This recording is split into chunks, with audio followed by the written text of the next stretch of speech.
Hello friends, welcome to fundamental. Friends, आज के इस लेक्चर में हम लोग जेईई मेन का जो पेपर हुआ इस साल 27 जनवरी का शिफ्ट 1 वाला, इसको डिस्कस करेंगे और इनके सॉल्यूशंस को चेक करेंगे।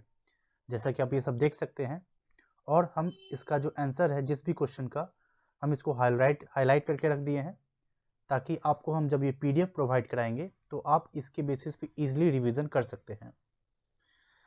जिस तरह से आज के इस लेक्चर में हम लोग शिफ्ट 1 को डिस्कस करेंगे, नेक्स्ट लेक्चर जब आएगा तो शिफ्ट 2 वाला पेपर डिस्कस कर लेंगे। इसी तरह बाकी जो भी पेपर्स आपके हुए इस साल और पहले भी जो भी पेपर्स हुए हैं, यानी सारे PYQs को हम डिस्कस करेंगे और एक सेपरेट प्लेलिस्ट में इसको अपलोड करते जाएंगे। सिमिलर वे में आपका नेट का भी PYQ इसी तरह से आएगा और जेईई एडवांस का भी साथ में साथ आएगा। रही बात जो हम थीमेटिक एनालिसिस करते हैं, लाइक टॉपिक वाइज हर साल कैसे कैसे क्वेश्चंस पूछते आ रहा है, उसको भी हम साथ साथ करते जाएंगे। कहने का मतलब हो गया, अगर आप जेईई एडवांस का प्लेलिस्ट देखेंगे इस चैनल पर जाकर, तो आपको देखने को मिलेगा कि हम PYQ सॉल्व करवाए हैं, but topic wise, like acidic strength पे कैसा क्वेश्चन पूछ रहा है, बेसिक स्ट्रेंथ पे कैसा क्वेश्चन पूछ रहा है, लास्ट वीडियो जो हम अपलोड किए सब्स्टिट्यूशन रिएक्शन, उस पर कैसा क्वेश्चन पूछ रहा है। तो इस तरह से थीमेटिक एनालिसिस वाला भी वीडियो साथ ही साथ अपलोड होता चलेगा। तो चलिए फ्रेंड्स, इस लेक्चर को स्टार्ट करते हैं। देखिए, इस क्वेश्चन नंबर 61 में हमें पूछ रहा है हाईएस्ट इनॉल कंटेंट। तो देखिए, एक बार समझते हैं कि इनॉल कंटेंट क्या है। आप पढ़े होंगे कीटो इनॉल टॉटोमेरिज्म में, ये जो कीटो ग्रुप होता है ये थर्मोडायनेमिकली मोर स्टेबल होता है कंपेयर टू दिस इनॉल। और ये क्या हो गया, इनॉल। इनॉल मतलब देखिए ध्यान से, डबल बॉन्ड है इन और दूसरा OH के कारण ओल, इनॉल। तो इसी कारण से अगर आप इसका इक्विलिब्रियम साइन ऑब्जर्व करेंगे तो इक्विलिब्रियम में ये मोर एंड मोर कीटोन के साइड आकर रहेगा। बट आप जब पढ़े होंगे कीटो इनॉल टॉटोमेरिज्म में कि कुछ ऐसे केसेस भी होते हैं जिसमें कि कीटो फॉर्म धीरे धीरे इनॉल में जाने लगता है और वो मेजर कंसंट्रेशन होल्ड करता है, जिसमें आप मोस्ट ऑफ द केस में पढ़े होंगे।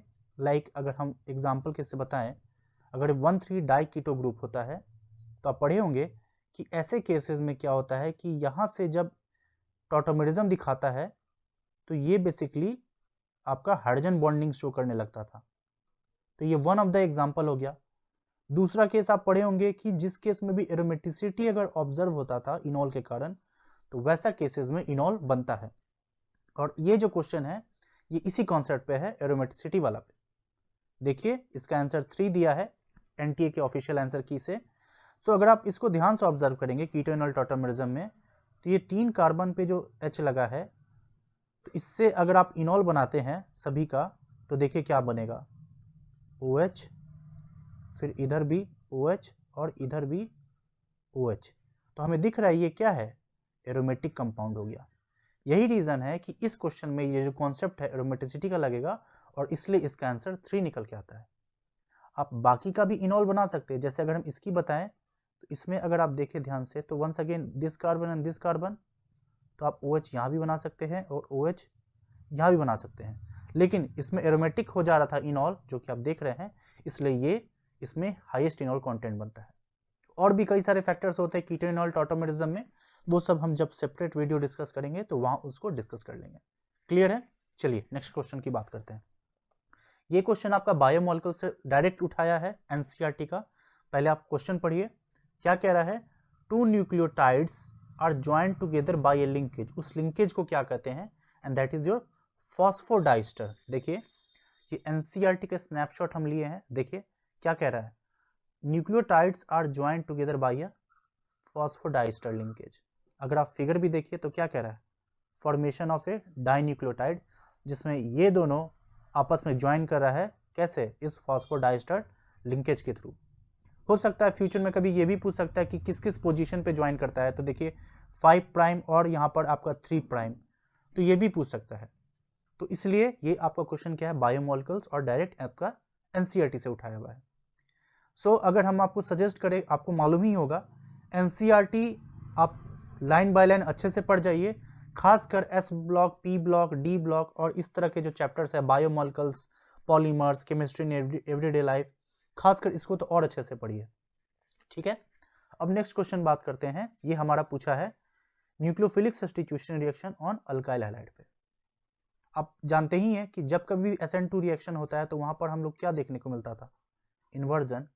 बट यहाँ पर जो इम्पोर्टेंट चीज़ है SN1 के बारे में, क्योंकि कई बार हमें कन्फ्यूज़न हो जाता है कि हम अगर SN2 को रेफरेंस लेके समझाना चाहें तो हम पढ़ते हैं कि इसमें अगर कन्फिग्रेशन R होता था तो R से S बन जाता था।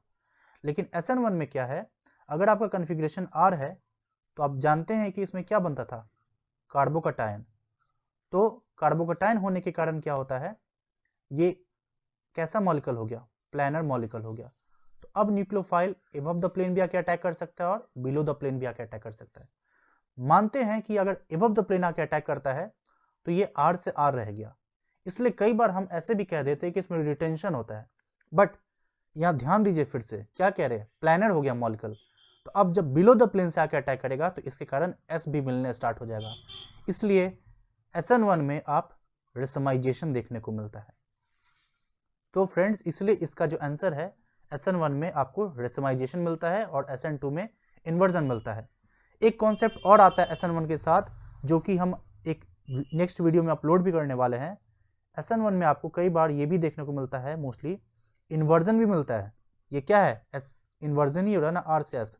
सो अगर हम इसको अच्छे से बोले तो retention with access of inversion. अब एग्जैक्टली ये क्या है, जब हम जो एक प्लेलिस्ट ऑफ बनाए हुए हैं न्यूक्लियोफिलिक सब्स्टिट्यूशन रिएक्शन, उसी में हम इसको अपलोड करने वाले हैं। नेक्स्ट टॉपिक यही है, बिकॉज इसमें सॉल्वेंट की पोलरिटी, डाइलेक्ट्रिक कांस्टेंट, ये सभी को डिस्कशन करना है, इसलिए वहाँ हम सेपरेट डिस्कस कर देंगे। सो कंक्लूड यही है, जब भी SN2 दे तो आप जान ही रहे इन्वर्जन होता है, बट SN1 में आप रेसमाइजेशन मारेंगे, और अगर रेसमाइजेशन की जगह ये भी लिखा होता है like retention with access of inversion, तो ये भी सही आंसर है। ठीक है, चलिए अब आगे बात करते हैं। इस क्वेश्चन में आते हैं। इसमें हमें बताना है किसमें स्पिन ओनली मैग्नेटिक मोमेंट ज़्यादा है, ऑर्डर बताना है। ये आपका कोऑर्डिनेशन कंपाउंड चैप्टर से है। आप जानते ही ये स्पिन ओनली मैग्नेटिक मोमेंट कैसे निकालते हैं, n इंटू n+2 का रूट अंडर बोर मैग्नेटॉन, जहां आपका n क्या होता था, नंबर ऑफ अनपेयर्ड इलेक्ट्रॉन। तो इसको निकालने के लिए हमें क्या मालूम होना पड़ेगा कि अगर कॉम्प्लेक्स स्ट्रॉन्ग फील्ड लिगैंड है या फिर वीक फील्ड लिगैंड है, यही जानना होगा। तो देखिए, अगर आप इन तीनों को ऑब्जर्व करेंगे तो तीनों में निकल कर आएगा कि ये तीनों वीक फील्ड लिगैंड कॉम्प्लेक्स है। पहले एक बार हम एक्सप्लेन कर देते हैं आंसर, फिर हम बताते हैं कि तीनों वीक फील्ड लिगैंड कैसे है। सो देखिए, Fe6 का होल 3 माइनस, तो यहाँ पर ये आयरन किस फॉर्म में है, Fe+3 फॉर्म में है, जो कि आपका क्या हो गया, D5 कॉन्फ़िगरेशन है। तो अगर आप इसको सजाएंगे तो देखिए क्या निकल रहा है, नंबर ऑफ अनपेयर्ड इलेक्ट्रॉन यहाँ 5 आता है। अगर हम Q में देखें वैनेडियम में, तो वैनेडियम क्या है, +2 है, और ये कितना कॉन्फ़िगरेशन हो गया, D3। हम बताएंगे D3 कैसे हो रहा है, 1 2 3 4 5, 1 2 3, तो इसमें नंबर ऑफ अनपेयर्ड इलेक्ट्रॉन 3 है। और आयरन +2 में क्या हो जाएगा, D6, इसलिए इसका अगर आप सजाएंगे फिर से 3 4 5 6, तो दिख रहा है इसमें नंबर ऑफ अनपेयर्ड इलेक्ट्रॉन 4 है। तो सबसे ज़्यादा P में है, देन R में है, देन Q में है, P में है, R में है, देन Q में है। तो नंबर ऑफ अनपेयर्ड इलेक्ट्रॉन के बेसिस पे इसका मैग्नेटिक मोमेंट यही होगा, आंसर इज 4। अब एक बार समझते हैं कि हम कैसे बताएं कि लाइक ये वीक फील्ड लिगैंड कॉम्प्लेक्स है। शॉर्ट में समझते हैं, बिकॉज इसको अच्छे से जब कोऑर्डिनेशन पढ़ाएंगे तो वहाँ हम अच्छे से एक्सप्लेन करेंगे, जस्ट शॉर्ट में समझिए।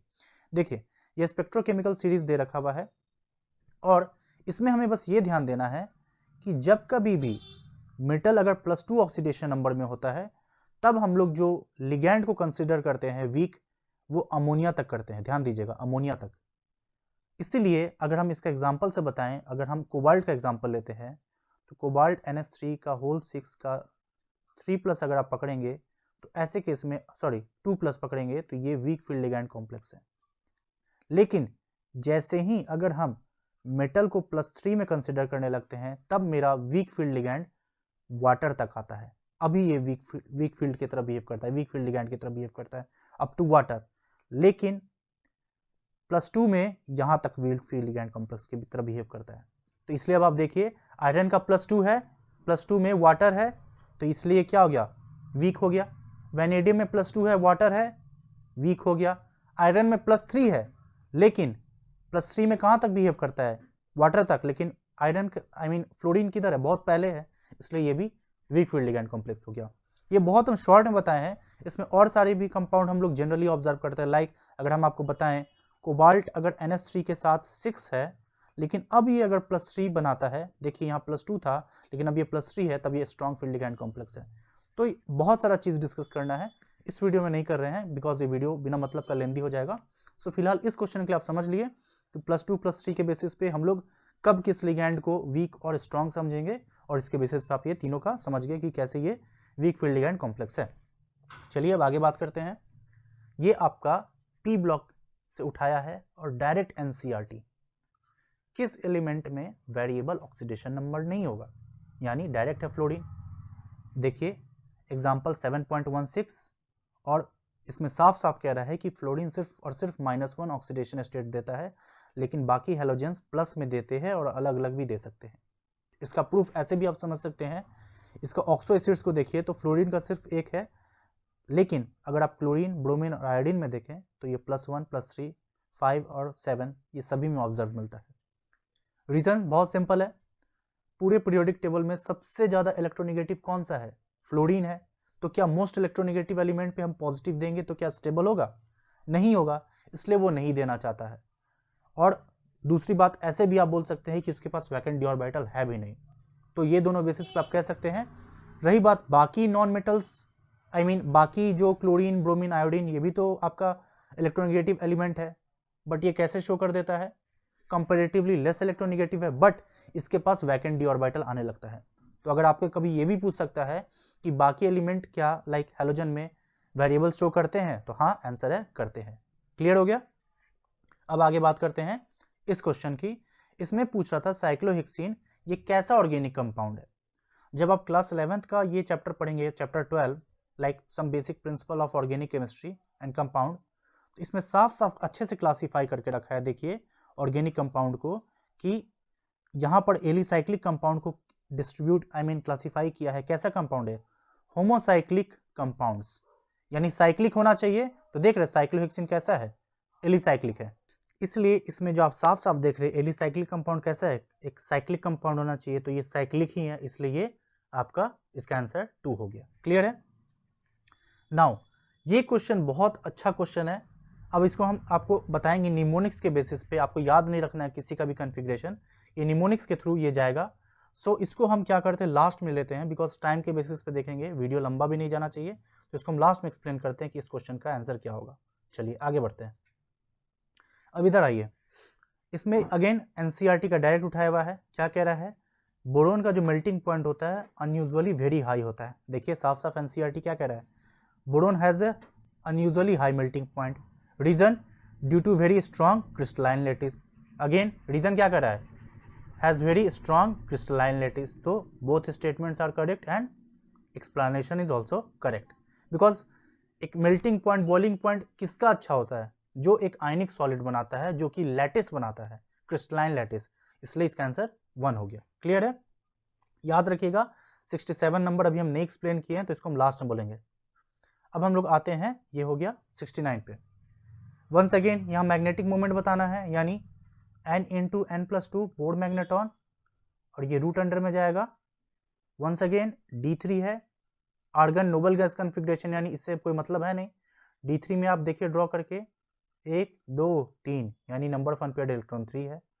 अगर हम 6 जाना है तो हम कैसे करेंगे, 1 2 3 4 5, 1 2 3 4 5 6, तो यहाँ नंबर ऑफ अनपेयर्ड इलेक्ट्रॉन कितना है, 4। अगर 7 जाना है तो यही हम करते हैं, तो अब हो गया 3, देख रहे हैं 1 2 3, और 8 में जाना है तो एक और दे दिए, 8 हो गया, तो बचा 2। तो साफ साफ दिख रहा है सबसे ज़्यादा N इसमें है, तो आंसर हमारा 2 हो गया। अब इसकी बात करते हैं। आप पढ़े होंगे कि कभी भी एक एसिड को एक अच्छा एसिड कब कहते हैं, जब उसका कंजुगेट बेस बहुत ज़्यादा स्टेबल है। और कंजुगेट बेस में हम क्या करते हैं, माइनस ऑफ H+ हटाकर वहाँ माइनस बनाते हैं। जैसे अगर हम इसकी बात करें, अगर इसका कंजुगेट बेस ड्रॉ करें तो आप यहाँ से H+ हटाते थे तो यहाँ पे माइनस बनाते थे, और इसके बेसिस पे हम लोग इसका कंजुगेट बेस का स्टेबिलिटी चेक करते थे। बस यहाँ वही करना है। अगर आप यहाँ H+ हटा के माइनस बनाए तो यहाँ भी माइनस बनेगा, यहाँ भी माइनस बनेगा, और यहाँ भी माइनस बनेगा। हमें साफ साफ दिख रहा है कि जो 3 में आंसर दे रखा हुआ है ये बोथ साइड कार्बोनिल में रेजोनेंस में जा सकता है, लेकिन बाकी सब केस में सिर्फ एक ही साइड रेजोनेंस पॉसिबल है। इसलिए सबसे ज़्यादा स्टेबल कार्बन यही होगा, यानी ये कंजुगेट बेस मोर स्टेबल होगा, इसलिए ये compound correspondingly more acidic in nature होगा इसका हाइड्रोजन। क्लियर है? अब बात करते हैं इस क्वेश्चन की। इसमें हमें बताना है ये पैरानाइट्रोफेनॉल, पहले हम स्ट्रक्चर आपको ड्रॉ करके दिखाते हैं। तो आप साफ साफ देख सकते हैं कि मेटा में जो ये ग्रुप लगा है ये -I की तरफ बिहेव करेगा, लेकिन पैरा में ये -I और -R दोनों की तरफ बिहेव करेगा, और इसमें भी -I और -R दोनों की तरफ बिहेव करेगा। लेकिन आप जब हाइड्रोजन बॉन्डिंग का लेक्चर देखे होंगे या अगर आप जानते होंगे तो ऑर्थो वाले केस में हमें क्या देखने को मिलता है कि ये जो ऑक्सीजन का जो H होता है ये नाइट्रोजन के साथ हाइड्रोजन बॉन्डिंग में इन्वॉल्व हो जाता है, इंट्रामोलिकुलर हाइड्रोजन बॉन्डिंग, इसलिए ये H निकलना नहीं चाहता है, इसलिए एक वीक एसिड हो जाता है करस्पॉन्डिंग टू दिस पैरानाइट्रोफेनॉल। और मेटा वाला में तो सिर्फ और सिर्फ -I काम कर रहा है, इसलिए तीनों में सबसे ज़्यादा एसिडिक आपका पैरा हो गया। क्लियर है? और दूसरा स्टेटमेंट कह रहा है इथेनॉल और लुकास रिएजेंट। आप क्लास 12th में अल्कोहल फिनॉल ईथर चैप्टर में पढ़े होंगे कि जो लुकास रिएजेंट है वो अल्कोहल का टेस्ट होता है, जिसमें कि 3 डिग्री अल्कोहल सबसे ज़्यादा अच्छे से रिएक्ट करता है, देन 2 डिग्री, देन 1 डिग्री। तो इमीडिएटली 3 डिग्री करता है, ना कि 1 डिग्री। और इथेनॉल क्या कर रहा है, ये 1 डिग्री होता है, इसलिए ये फॉल्स हो गया। और पहला तो ट्रू था ही, इसलिए इसका आंसर 4 है। Statement 1 is true and second is false. Clear है? नाउ इस क्वेश्चन में हमें पोलर मॉलिक्यूल पूछ रहा है। फ्रेंड्स, जब कभी भी कोई भी मॉलिक्यूल पोलर है कि नहीं है उसके लिए हम क्या चेक करते हैं, डाइपोल मोमेंट। और क्वालिटेटिवली आप बता सकते हैं CO2 का अगर आप स्ट्रक्चर देखेंगे इसका जो डाइपोल मोमेंट होगा ये दोनों एक दूसरे को नलिफाई करेगा, तो म्यू नेट क्या हो जाता है, 0। सिमिलरली इस केस में भी क्या निकल कर आएगा, 0। यहाँ भी क्या निकल कर आएगा, 0। बट क्लोरोफॉर्म में एक H हो जाने के कारण आप इसका स्ट्रक्चर देखें, क्लोरीन क्लोरीन क्लोरीन H, तो ये सभी नीचे की ओर आएगा रिजल्टेंट, इसलिए ये पोलर हो जाता है, इसलिए इसका आंसर 2 हो गया। क्लियर है? यानी आप कैसे चेक करेंगे, डाइपोल मोमेंट के बेसिस पे। क्लियर है? आगे बढ़ते हैं। एक बेस, अब बताना है कौन सा एक अच्छा बेस है। बेस के लिए क्या इंपॉर्टेंट है, कितना ज्यादा लोन पेयर अवेलेबल है फॉर डोनेशन। तो देखिए एनिलीन में इसका जो लोन पेयर है ये रिंग में चला जाएगा। यहां पर ये क्या है, इसको बोलते हैं पाइरोल, और ये एक एरोमेटिक कंपाउंड होता है।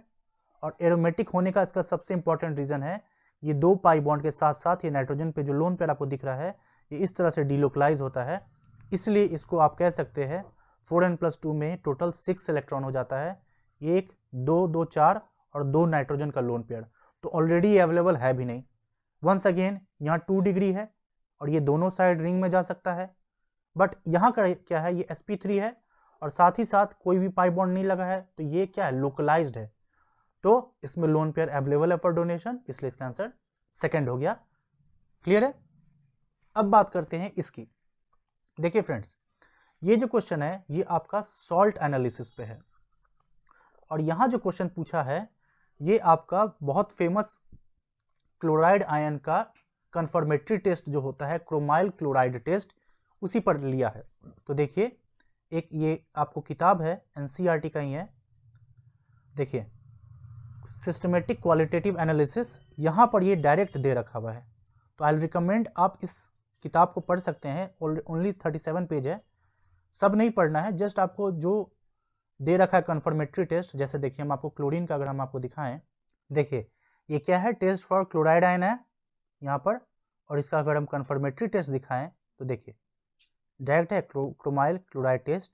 ये देखिए NaCl K2Cr27 H2SO4 बना रहा है क्रोमाइल क्लोराइड, और यही फर्दर NaOH के साथ रिएक्ट करता है तो आपका Na2Cr4 यानी सोडियम क्रोमेट।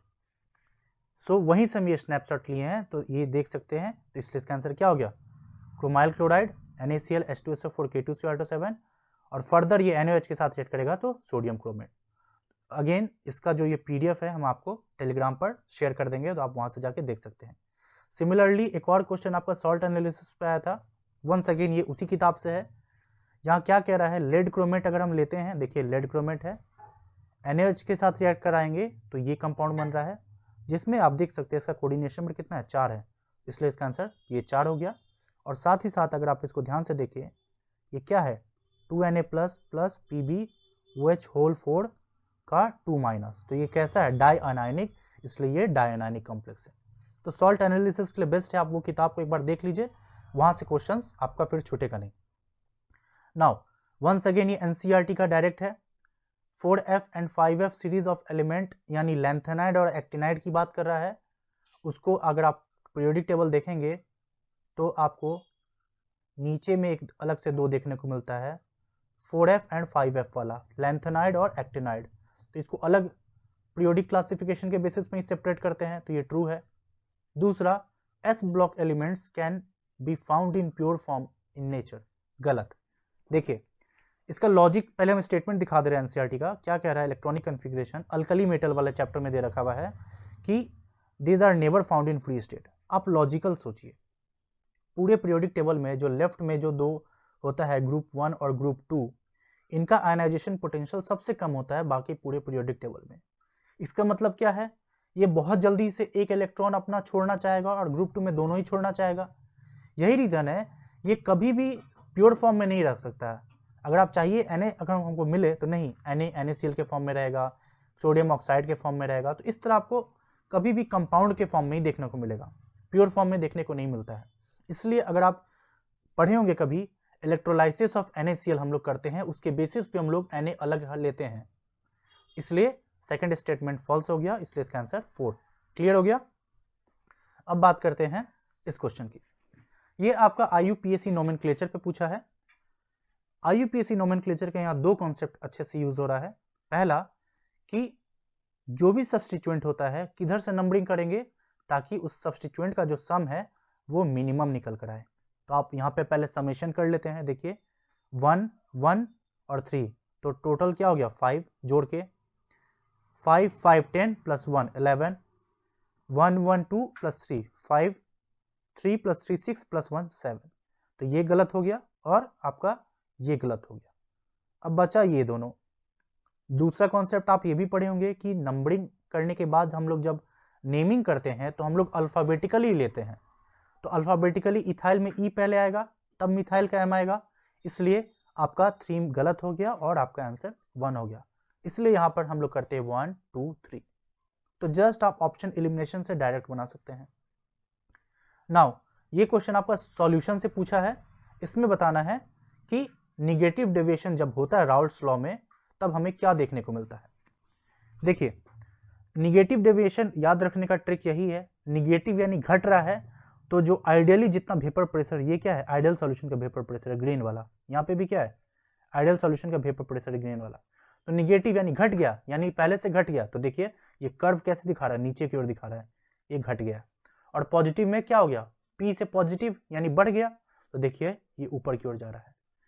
तो निगेटिव डेविएशन में क्या होता है, वेपर प्रेशर कम हो जा रहा है, जो कि आप साफ साफ देख पा रहे हैं।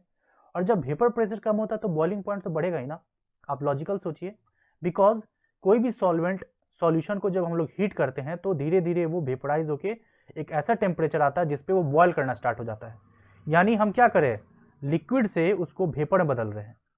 तो जितना जल्दी वेपर पहुंच जाए वही उसका बॉइलिंग पॉइंट हो जाएगा।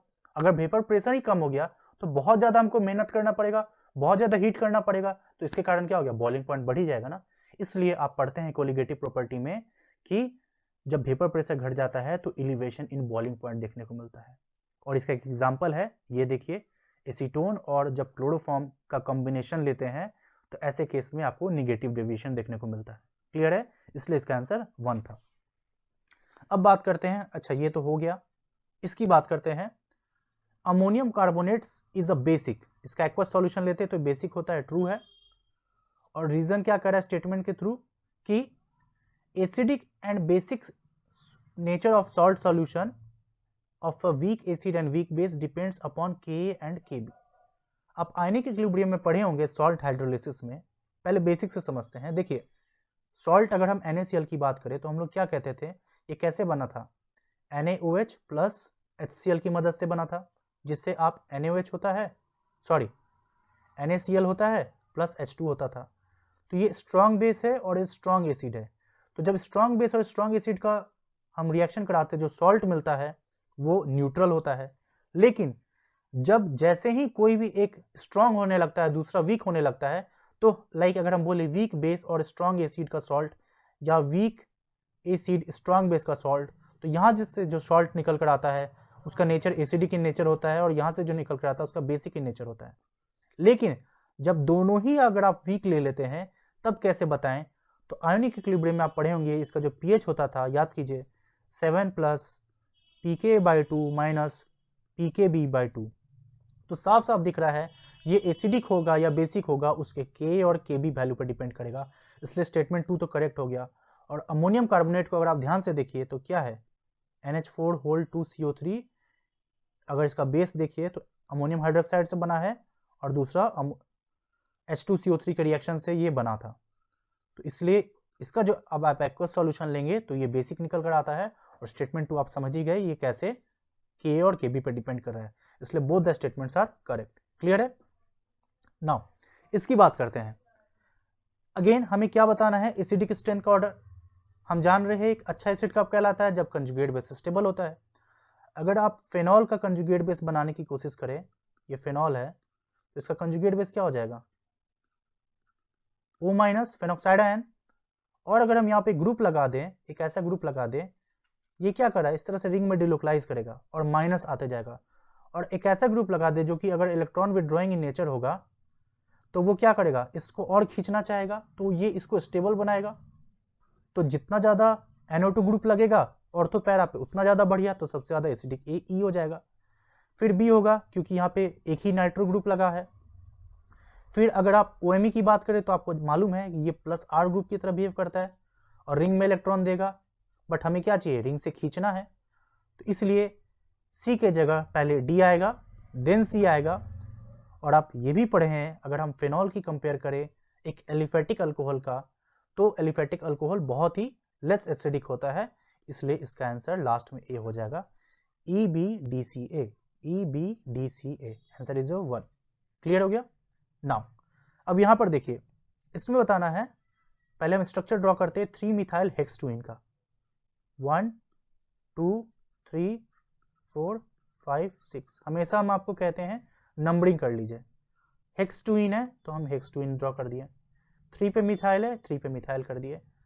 HBr परऑक्साइड यानी HBr H2O2, और आपको मालूम है इसमें क्या होता है, एंटी मार्कोनिकोव एडिशन, तो जिसके कारण इसका जो प्रोडक्ट आएगा ये Br हो गया। तो आप देखिए ये क्या मिथाइल हो गया, एक्चुअली ये भी मिथाइल है और ये whole group as a propyl है, यानी यहाँ 2 कायरल सेंटर देखने को मिल रहा है, डिसिमिलर सेंटर है। तो इसका फॉर्मूला क्या होता था, 2 to the power n 2 to the power 2, so answer is 4। Clear है? ये आपका केमिकल काइनेटिक से उठाया है, इसमें आपको अलग अलग कंसेंट्रेशन पे रेट दे रखा हुआ है, तो हमें बताना है कि इसका ऑर्डर ऑफ रिएक्शन क्या है।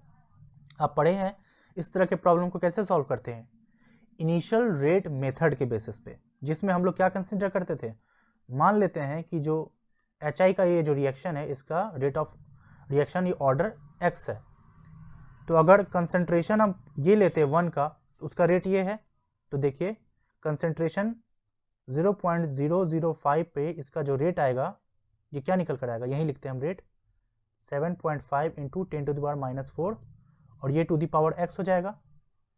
सिमिलरली अच्छा यहाँ साफ से लिखते हैं 7.5 × 10⁻⁻4 बराबर 0.05 अच्छा 005 to the power x।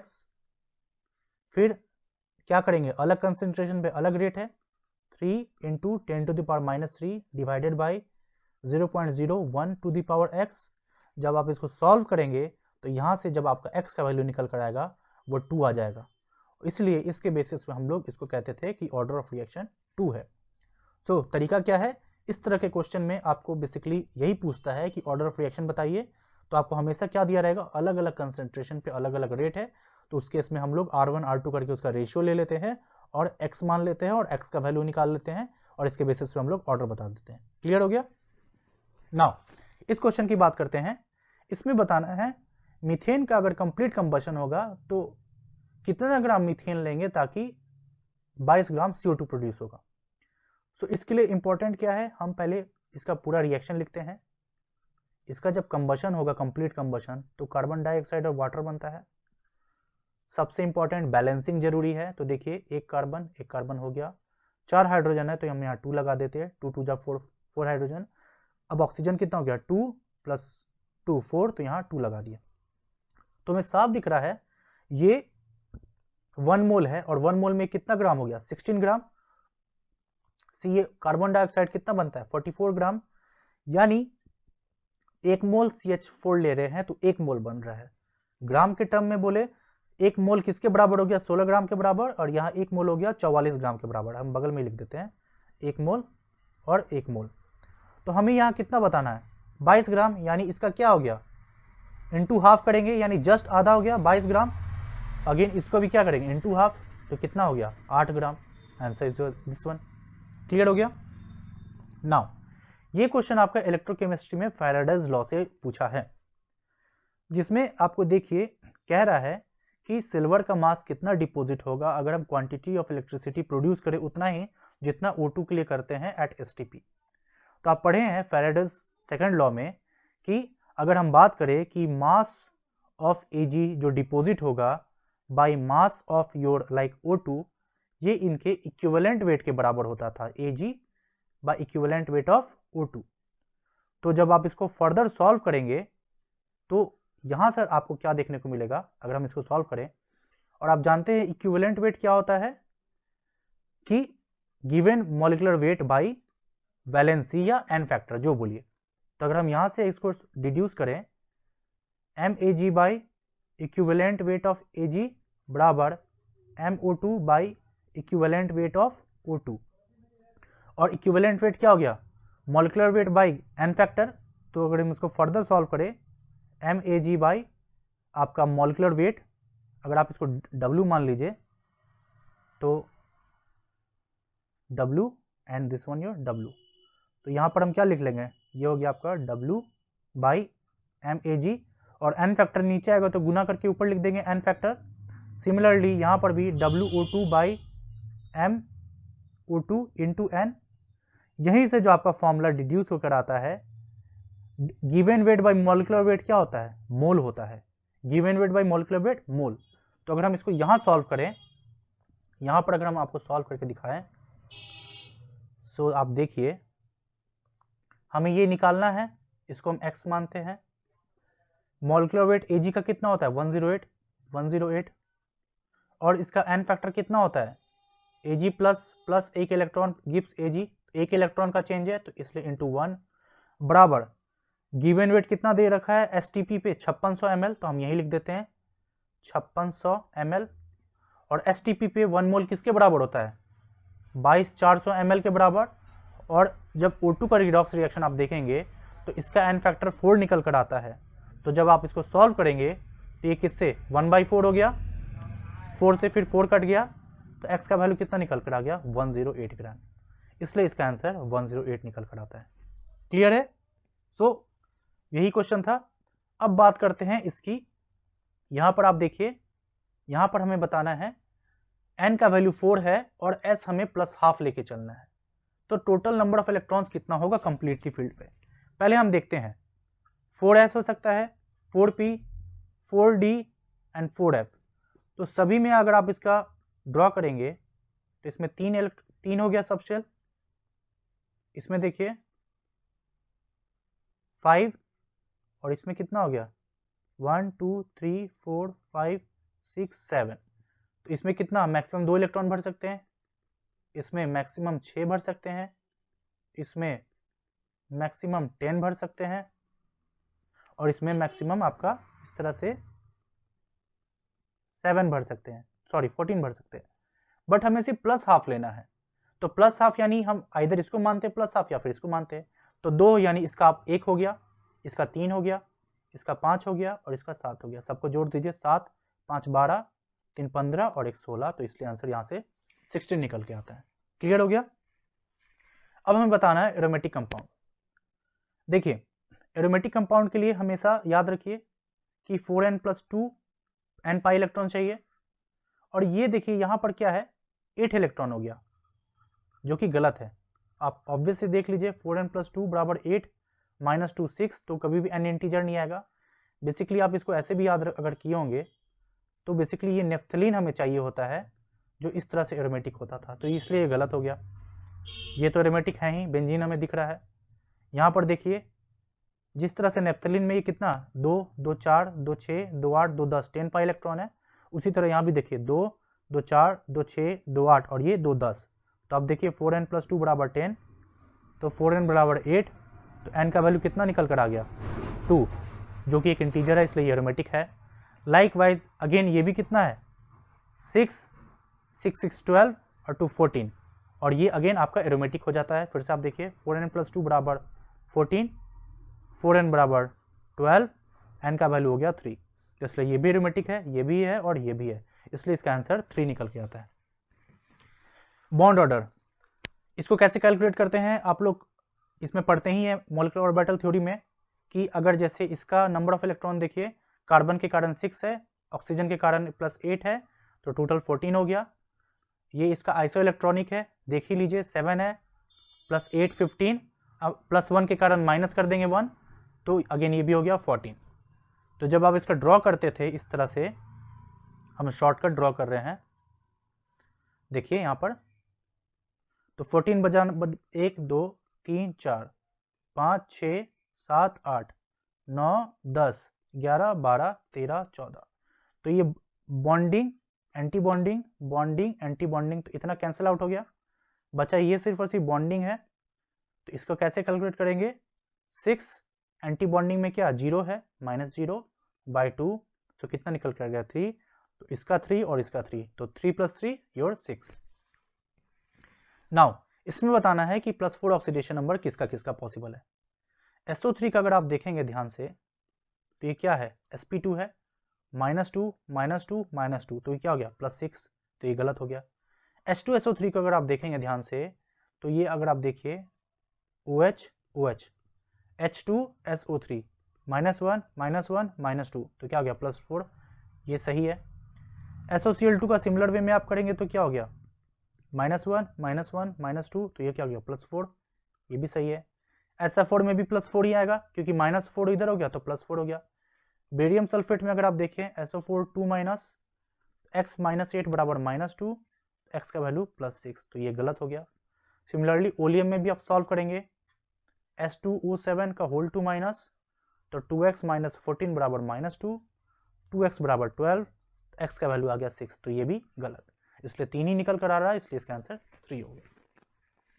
Now ये आपका है थर्मोडायनेमिक्स पे, इसमें बताना है हमें, देखिए आइसोथर्मल एक्सपेंशन हो रहा है, और आइसोथर्मल मतलब क्या हो गया ΔT = 0, तो अगर हम यहाँ से बोले ΔU = Q + W, तो ΔT 0 है, यानी चेंज इन इंटरनल एनर्जी भी 0 हो गया, तो Q = W हो जाएगा मैग्नीट्यूड वाइज।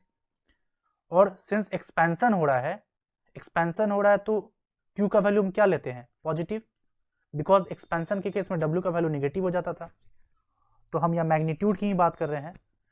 तो सिंस एक्सपेंशन हो रहा है और Q निकालना, तो ऑब्वियसली बात है पॉजिटिव निकल कर आएगा, एक बात हो गई।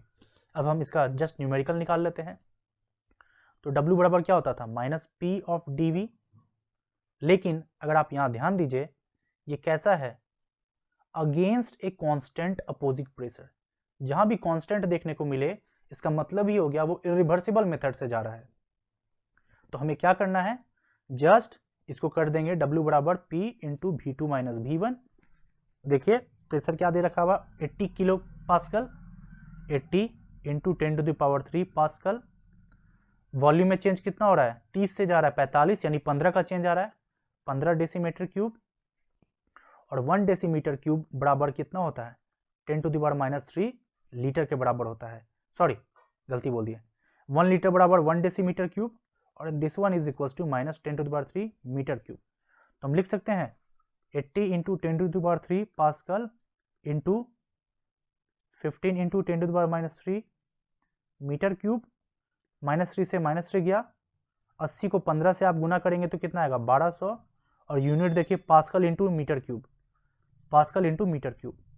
और पास्कल क्या होता है बेसिकली प्रेशर, और प्रेशर क्या होता है फोर्स अपॉन एरिया, यानी न्यूटन पर मीटर स्क्वायर। तो हम लोग लिख सकते हैं न्यूटन बाई मीटर स्क्वायर, और मीटर क्यूब को मीटर क्यूब रहने दीजिए, मीटर स्क्वायर से मीटर क्यूब गया तो मीटर बचा न्यूटन मीटर। और न्यूटन मीटर क्या होता है, वर्क का फॉर्मूला, वर्क बराबर क्या होता है, फोर्स इंटू डिस्प्लेसमेंट यानी न्यूटन मीटर, जो कि जूल निकल कर आता है, इसलिए ये आंसर आपका 1200 जूल में आ गया। क्लियर है। नाउ अब इस क्वेश्चन की बात करते हैं। इसमें बताना है कि मीटर डायरेक्टिंग ग्रुप कौन कौन सा होता है। आप सबसे बेहतर है कोई भी सिली मिस्टेक नहीं करने से अच्छा है यहाँ पर डाल दीजिए।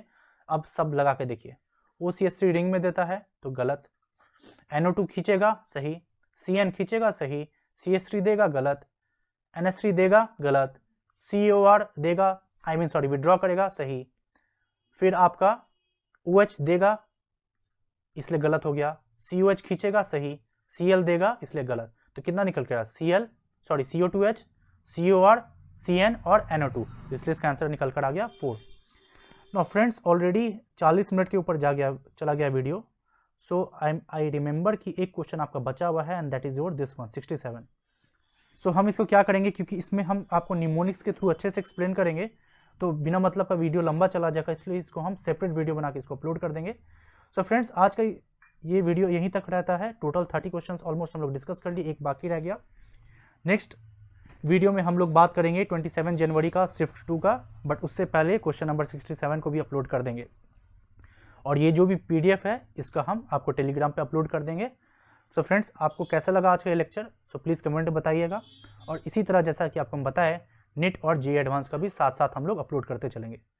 So thank you guys and good luck.